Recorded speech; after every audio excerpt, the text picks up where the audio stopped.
So I actually recorded this video earlier in the week, immediately following the incident I'm going to be talking about. But it was taking me a while to edit the transcript because I realized I was saying and just a little too much. And I'm glad it worked out this way because now I have the opportunity to acknowledge the viral clip going around of Chinese-American comedian Zhu Libo laughing and saying, "It's called open source." Given what we're talking about, the timing really is the chef's kiss. I say that because he was stereotypically eating noodles from a Chinese takeout container.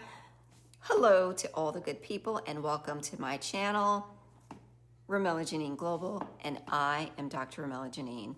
So let's talk about one of the biggest stories of the year, potentially in regards to AI. This is a story about economics, the economics of AI, and on this channel, here I talk about AI, work, economics, and all things related to those subjects. Anyway, this story exposes the fragile economics of frontier AI, the global race for model dominance, and the uncomfortable truth about how easy it may be to copy cutting-edge systems once they're released to the public. Anthropic, the company behind Claude AI, says that 3 Chinese AI labs systemically and systematically extracted Claude's capabilities using millions of prompts, and the implications are potentially huge. Let's break down what happened, why it matters, and what this can tell us about the real economics of AI. So in case you didn't see the video, what happened? You might wonder. So according to several news outlets, Anthropic alleges that 3 Chinese companies, DeepSeek, MinMax, and Moonshot AI, created roughly 25,000 accounts to access Claude. And it was through those accounts they allegedly generated over 16 million interactions with the model. Anthropic says these weren't normal user queries. These things that were going on was not user behavior that they normally see. It was not normal.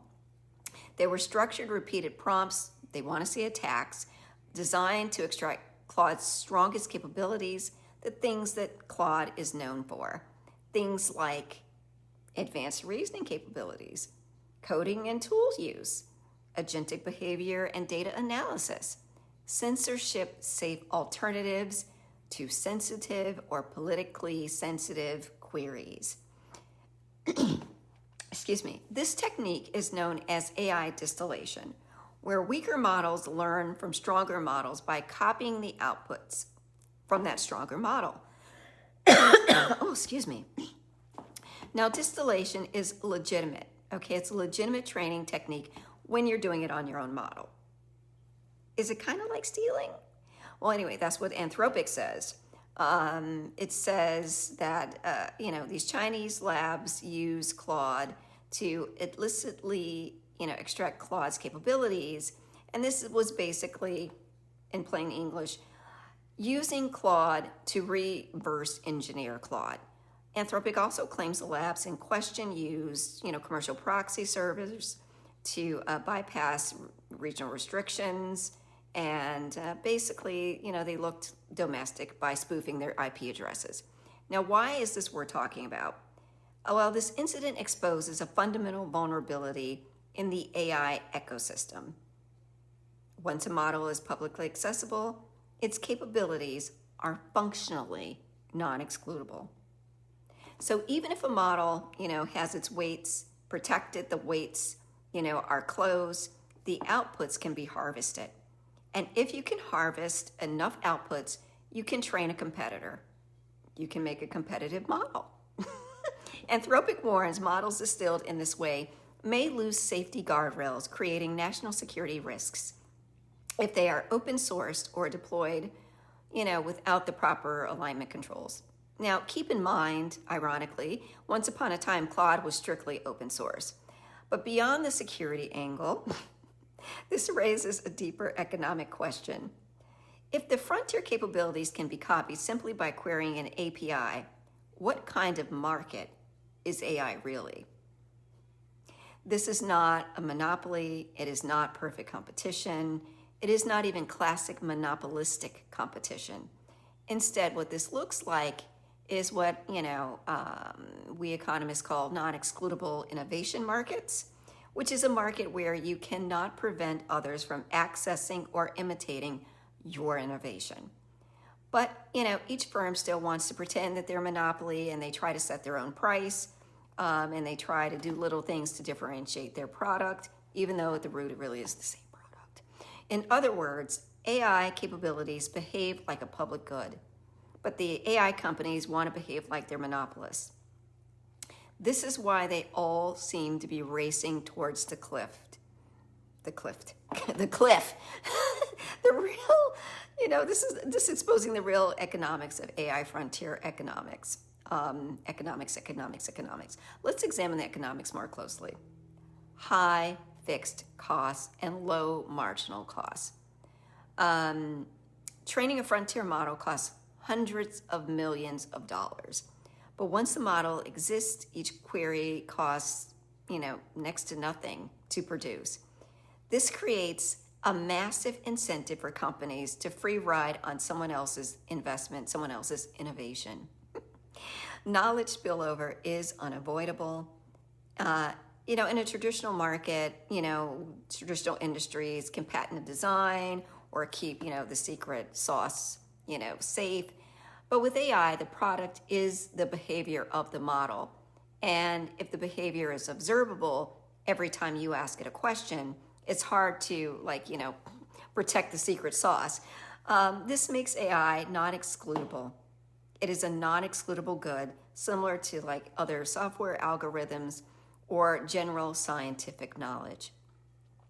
Firms may still try to charge monopoly prices, but, it's not really working out in the long term. Even if the capabilities, are, let me put it like this. If the capabilities are unique but still can be copied, then copies can be made. You can try to differentiate around the edges. You can, point the finger at others saying your product is more trustworthy. You can try to charge high API prices, but this is still competition, it is. And it's just, the moment the model is deployed, it leaks. The distillation is going to accelerate the competition. DeepSeek, for example, one of the alleged accused, shocked the world with its low-cost R1 model, its reasoning model, which nearly matched the performance of the US models. If the distillation, training leads to shortcuts in the development, prices are going to go down.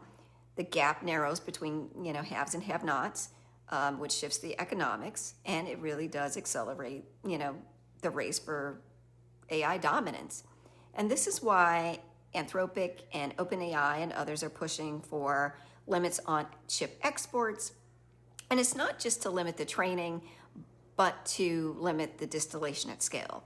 Now, looking at this going forward, folks have to face a hard truth, which is companies cannot rely on secrecy or access restrictions to protect their competitive advantage. Bottom line, if a model is accessible, it's copyable. And if it's copyable, then it can be sold. And if copies are available, then the economics of AI will shift dramatically. So we are seemingly heading toward a world where frontier capabilities are spreading faster than regulators can react. No surprise, it always happens with technology. And those safety guardrails, become truly optional. I'm hanging my hopes on the EU, and other foreign governments to be doing, some things. But anyway, and the real competitive advantage moves from, infrastructure to the, from the AI itself to the infrastructure, to ecosystems, to architecture. And I could talk about infrastructure pieces later because there's a lot of stuff there too. I mean, the whole claw bot, thing that people have been just amazed by. But sticking to the topic at hand, the bottom line is that Anthropic's allegations, are basically saying we're being stolen from. And it's a broader warning, but before I get to naming what that warning is, I want to take it a little detour. If you see a Sam Altman going to Congress pleading for guardrails, He's not asking for safety in the abstract, and he certainly is not concerned about your privacy because he needs your data to keep his model fresh. Instead, he's actually asking for barriers to entry. Now, these are framed as public interest regulation, but the real function is to hopefully slow down, other competitors coming in, raise the cost of participation, and preserve the business model that he and the other incumbents already have. Obviously, he's not alone. Every major AI company is making the same move, using the language of safety to justify rules that conveniently lock out others to their advantage. They're trying to protect their edge. And this is the reality. Innovation cannot be contained, and the competition cannot be stopped. And this is why we are seeing the risky behavior being taken by these companies. This is why we're seeing the risks. But thank you so much for sticking with me through this. Hopefully you learned a lot about the economics of AI. Thank you for watching. I'll see you next time. Until then, bye-bye.